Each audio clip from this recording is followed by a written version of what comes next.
are part of that organization, they're not going to get our business.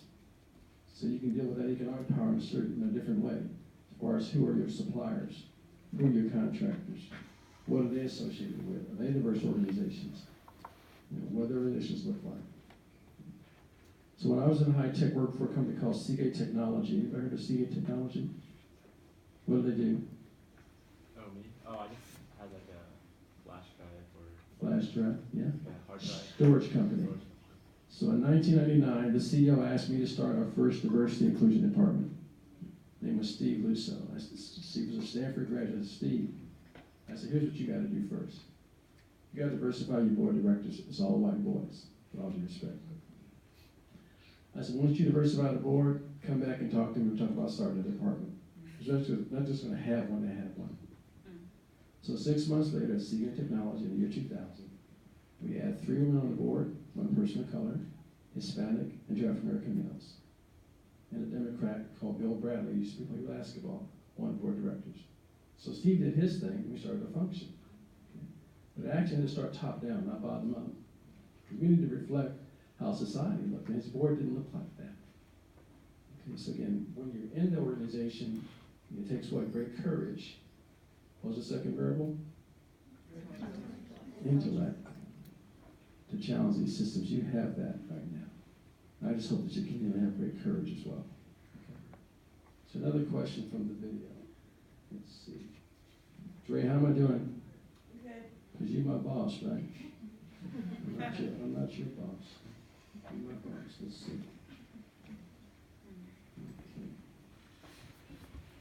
Okay. Let's talk about systems of oppression. Okay. So I mentioned early on that I've lived through, thank goodness and thank God, most of the video. I won't tell you my age, but that's up there quite a bit. But having lived through these systems of oppression, what oppression systems are you living with? So think about it for a second. What oppressive systems are you currently living with in India? Think about that for a second. Turn to the person next to you and have that conversation. What oppression systems are you living with right now?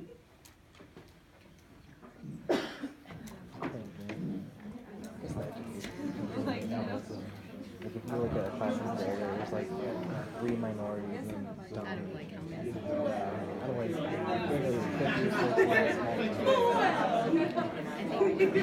All Education, yeah.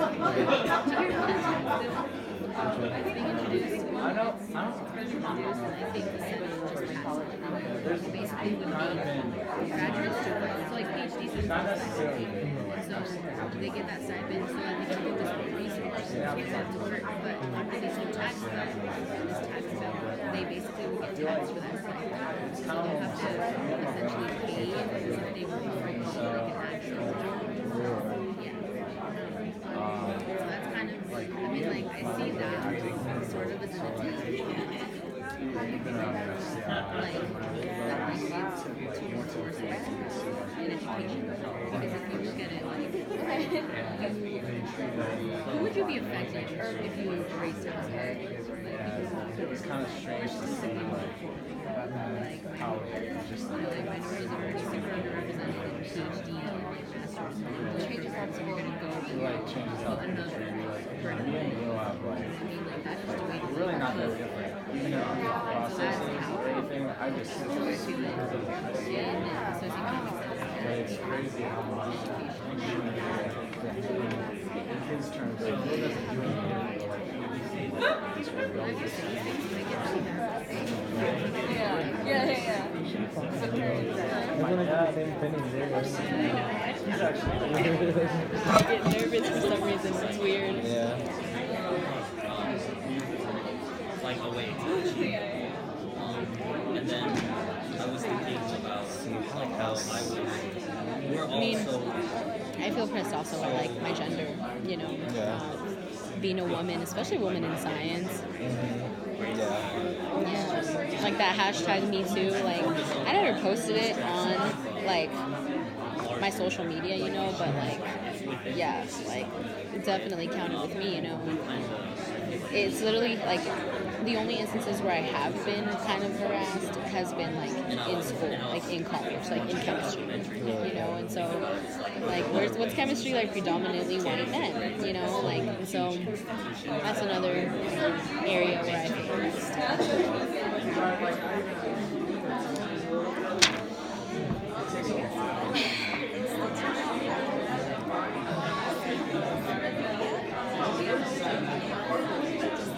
I guess, yeah. Science is just...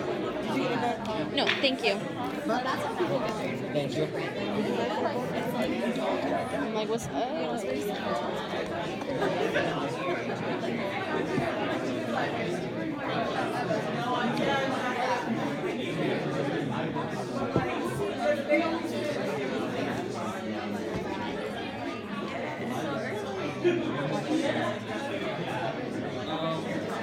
Okay. When it comes to media, So this is the book. Okay, let's pull that conversation back to the We read front. like the first chapter in this book. Let's pull it back to the front.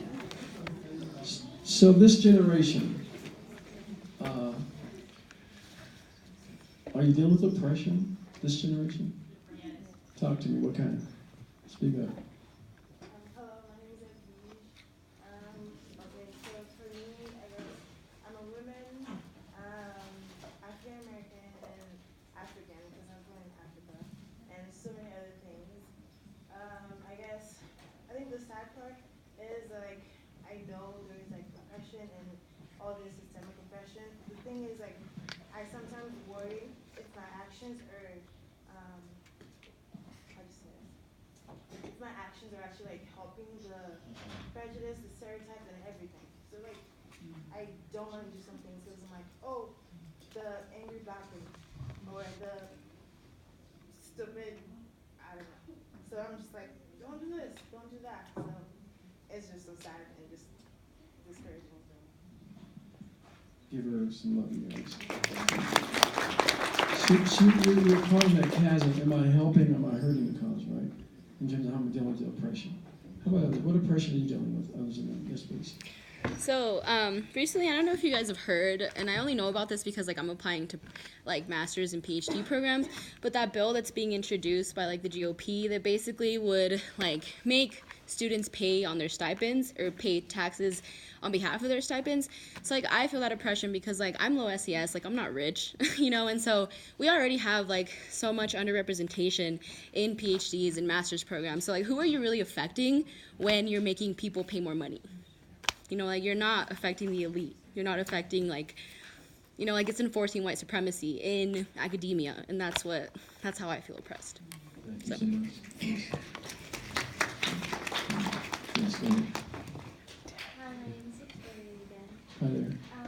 So what we were talking about was, even though I'm not an African American male, I'm African American, and I still feel like we have the stereotype, which is an oppression of being animalistic or just dangerous, which is why we have the Trayvon Martin and the Philando Castile and the Mike Brown, those incidents where we were victims because we were already presupposed to be dangerous, and I think that's definitely prevalent oppression. Thank you for sharing that. Others, yes, please. I'm Angela. I think one thing that is kind of like over-encompassing, especially with like the Trayvon Martin case, is media, and I think media is really oppressing. And then if you put something out there and then to be attacked for your view, and that's really oppressing to people who put out things like social justice and for having, you know, people who support white supremacy, right, you know, combating what you're saying and stuff like that. So I think that media, even though it has given us a wealth of information, is also very oppressive in the way that it gives everyone like a voice, and it gives people the opportunity to kind of gang up on each other. Thanks for sharing that. Thank you. Hey, you kids in the back, y'all need to hold it down back there. Why don't they come back there? I got a belt on, just kidding. I'm old school. Going in jail today, all right?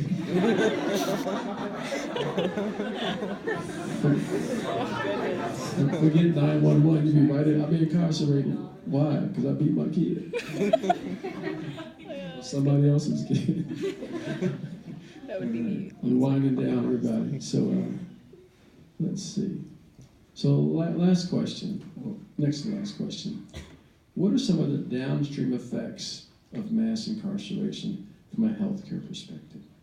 What are some of the downstream effects of mass incarceration from a healthcare perspective? Write that down and talk about that with your partner. What are some of the downstream effects of mass incarceration from a healthcare perspective?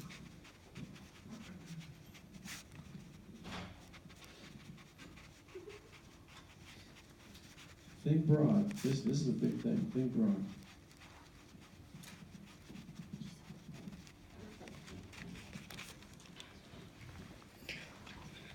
So have that conversation with somebody next to you.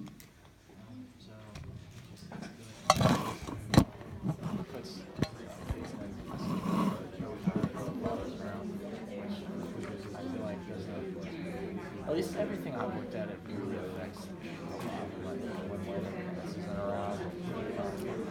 So like psychologically and education, I don't feel like they might have as well balanced. Like they have mismanaged and stuff. And the parents like working by themselves and like not getting partners and everything that they're trying to really they might not be to it as well, I guess. Right. And so and when you see, like, it has to affect the kid in they see their dad in jail or whatever, and it kind of just like, they don't like the same way, like, I don't know, What do you think? no matter what I do, like so. incarceration, like to add some more disparity to the whole And maybe not you have to treat prisoners. 2 days ago, I wrote this thing about like, so, I don't remember exactly what it was, but there was prisoners and they didn't receive adequate medical attention in time. that They should actually be died. comparing. The next generation Yeah, like if you wanna keep your parents in prison, like there's so women who like menstruate, like they're so it's better in like government or no, like It's such a wide. God, it's like the state and then the federal. So it's better in the federal prisons. Women get more access to like menstrual products, but in the state prisons they have to pay for them. So like you can imagine like menstruating and then not having adequate means to like clean yourself and also to change yourself, and so that can just possibly spread a variety of diseases in itself. And then I think another thing is just like you're incarcerating all of these people, right? And like how that documentary brought up that like a lot of kids are growing up with like without their parents and stuff like that. And so it's like, okay, so you have a bunch of kids growing up without their parents. You have a lot of kids who like aren't being taught, like how to properly, like at least by their immediate mom and dad, or dad or mom, how to, feed themselves, how to appropriately like, just a lot of things, Okay, let's bring it back to the front. goes back. Let's bring it back to the front. Okay. So again, if the prison system is here, upstream, and the healthcare system is here downstream, what are the downstream effects of incarceration on healthcare? Was the construct of the question.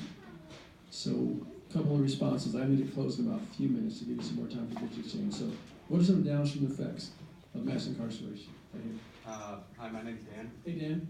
So what I talked about was it creates like a massive distrust in the system, because when institutions that are meant to protect you are constantly bearing down on you and destroying like what you're doing, it causes you to distrust other institutions.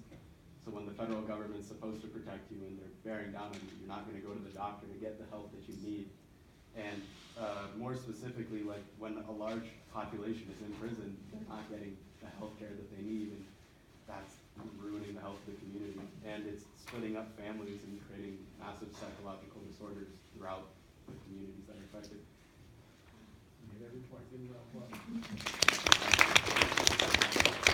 So I want you to share your answer with the rest of the group. Text it to everybody in the team. Okay, because you hit almost every point. Somebody else. Let me just add one. Everything has a cost. Okay? Everything has a cost. So I look at Kaiser Permanente, and I look at where most of our cost is as far as disease mitigation. It's in population that have been historically underrepresented and denied access to health care. Diabetes costs, colorectal cancer screening is a cost of that. Hypertension is a cost, it's a high cost. So we can minimize that cost, we can reduce costs. That speaks to capitalists. We can reduce costs. So think about the cost implication of these things as well.